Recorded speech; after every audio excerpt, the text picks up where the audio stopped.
Bienvenue sur ma chaîne YouTube. Aujourd'hui, présentation d'un Jupiter TDI stage 1 pour les pauvres.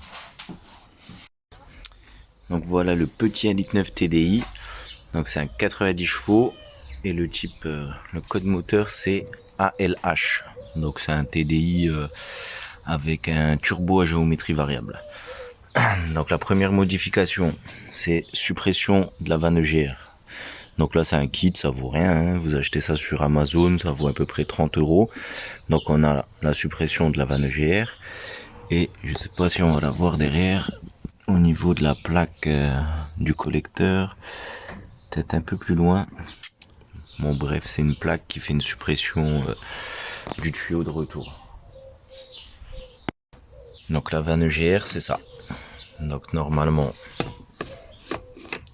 ça vient ici, à la place de ce tube. Donc là on voit la vanne.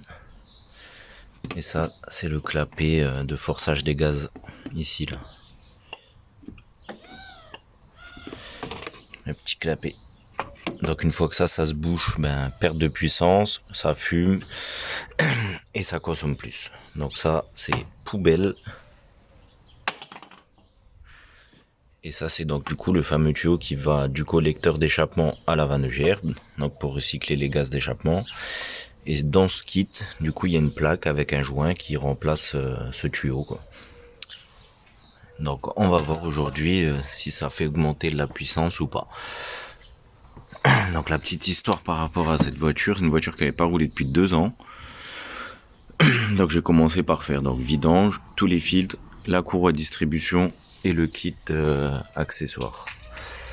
Donc j'ai fait première mesure par rapport à la puissance. Donc le 0 à 100 d'origine c'est donné à peu près à 14 secondes. C'est pas un foudre de guerre. Et moi j'ai mesuré avant l'entretien, avant la distribution, tout ça, 15 secondes. Donc là on va voir avec l'entretien fait, la suppression de GR, combien on gagne. Et on va supprimer les électrovannes qui servent à rien. Donc il y a 3 électrovannes en tout. Donc il y a celle qui gère le turbo, celle qui gère la vanne EGR et celle qui gère le papillon de la vanne EGR. Donc là on va supprimer. Ça aussi ça peut être une source de panne et une perte de puissance. Des tuyaux qui sont en mauvais état. Donc moi j'ai bouché donc celui de la vanne EGR. Donc là je vais carrément tout supprimer. Je vais refaire le circuit complet pour avoir qu'une seule électrovanne. Garder celle de turbo uniquement et mettre des durites en silicone qui sont voilà neuves et plus fiables, quoi, qui durent dans le temps.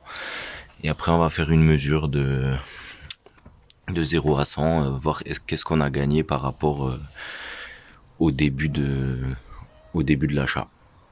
C'est parti. Donc pour y voir plus clair, on va supprimer donc le tuyau là, on va l'enlever. Et du coup on va voir tout ce système d'électrovannes parce qu'ils sont tous reliés ensemble, donc il faut faire des suppressions de T. Donc je vais tout démonter et puis je vais vous filmer une fois que j'arrive à l'accès. Donc voilà, le circuit de dépression il se présente comme ça.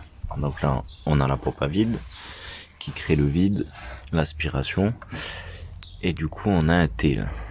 Hop, donc là ça part ici et ça va à la réserve de vide, donc à la petite boule.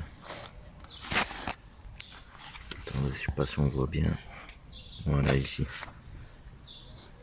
Hop, la réserve de vide. Donc ça, on va conserver. Donc le but c'est de supprimer donc les tuyaux qui vont à l'électrovanne de la vanne EGR. On en a plus besoin. On laisse quand même l'électrovanne branchée pour pas avoir de défaut moteur. Et après supprimer la petite électrovanne qui est derrière ici, qui gère le clapet de forçage de GR. Et comme ça on va conserver uniquement cette électrovanne, donc celle qui gère le turbo. Et j'ai acheté du coup des tuyaux, ça c'est pareil, ça vaut allez, je crois que j'avais payé ça 10 €. Donc des petits tuyaux en silicone, ça remplace ceux-là qui deviennent poreux à force. Donc je vais tout débrancher et je vous montrerai le résultat après, comment on supprime ce qui sert à rien, quoi. C'est parti mon kiki. Donc voilà, j'ai enlevé tous les tuyaux qui servaient à rien, donc qui géraient du coup cette fameuse vanne GR. Et je vais vous montrer ce que j'ai conservé. Donc on part de la réserve de vide. Ensuite on a ce petit T avec le clapet anti-retour. Donc ça j'ai bouché. Moi j'ai mis une vis, hein. On peut mettre un bouchon, on peut mettre ce qu'on veut. Ensuite ce tuyau là il va sur l'électrovanne, ici en haut. Celui-ci il va à la boîte à air. Et ensuite le gros en dessous, c'est celui qui gère le turbo là, qui part jusqu'à derrière. Donc en gros voilà, donc là il n'y a plus rien et ici il n'y a plus rien. Donc là on a supprimé le GR, supprimé toutes les durites qui servaient à rien, et on va essayer comme ça, voir si on a gagné des watts ou pas. Et après on va rajouter un petit boîtier additionnel et on verra ce que ça dit. Donc là c'est parti pour l'essai, j'ai fait chauffer la voiture. Je vais faire ma mesure de 0 à 100, donc avec suppression de GR et puis l'entretien fait, voir si on est les mêmes valeurs que d'origine ou si on a gagné. Sachant qu'on a un véhicule qui a 254 000 km, donc le turbo il est pas tout jeune et les injecteurs non plus. Mais bon, c'est pas grave, on verra ce que ça donne. Donc voilà, retour de l'essai. Du coup on gagne 0 puissance. Bon, par rapport à quand je l'ai acheté, donc j'avais fait des mesures au mieux à 15,9, le 0 à 100 en 15 secondes 9. Là on est à 14,9, donc c'est proche d'une config d'origine en bon état. Donc mis à part éviter l'encrassement, on n'a rien gagné. Donc là maintenant on va passer au montage du boîtier. Du coup il y a deux modèles, donc en fonction de votre pompe à injection. Donc moi c'est une 10 brushes, il y avait des 8 brushes, donc avant de commander il faut vérifier juste le montage. Donc on va le monter. Donc là on voit la prise qui est ici là, celle-ci. Donc il suffit de débrancher, c'est la prise qui va à la pompe à injection. Et du coup il faut raccorder ce boîtier, et c'est un boîtier réglable. On voit la petite vis, donc plus on vise, plus on a de débit de gasoil, plus on a de puissance. Allez, c'est parti pour le montage. Donc voilà, c'est monté en 2 secondes. Donc j'ai débranché la prise. Donc là on peut voir, j'ai branché le boîtier d'un côté et sur l'autre prise ici. Ouais. Je filme comme une chaussette. Voilà, ici. Donc on raccorde et ensuite on a le petit boîtier. Après bon, il faut le fixer. Et là donc du coup on a cette fameuse vis de réglage. Donc moi j'ai utilisé mon outil diagnostic pour savoir à combien que j'étais au niveau du débit de gasoil.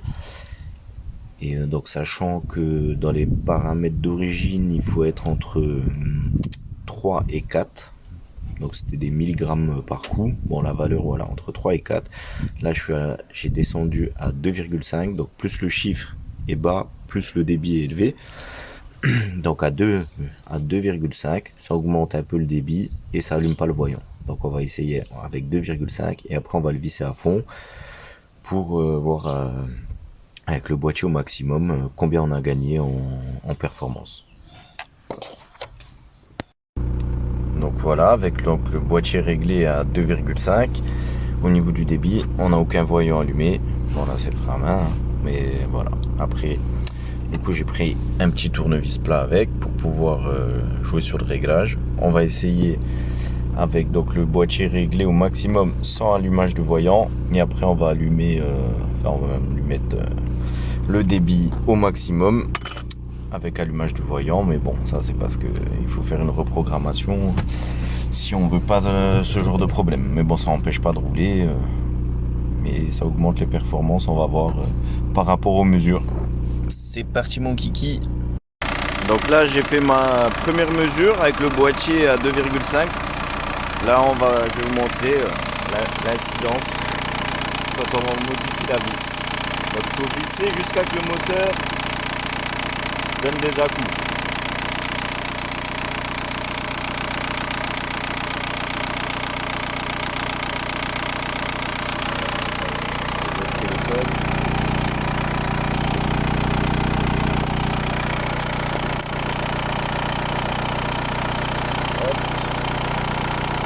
suis en train de visser le boîtier. Hein.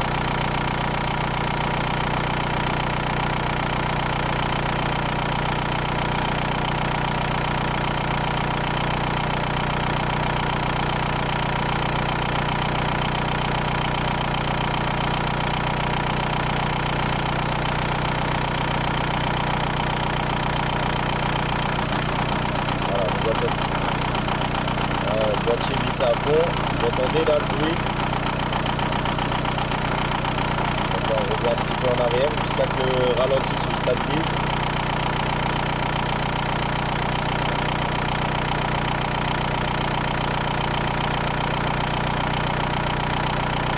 Voilà, là c'est pas trop mal.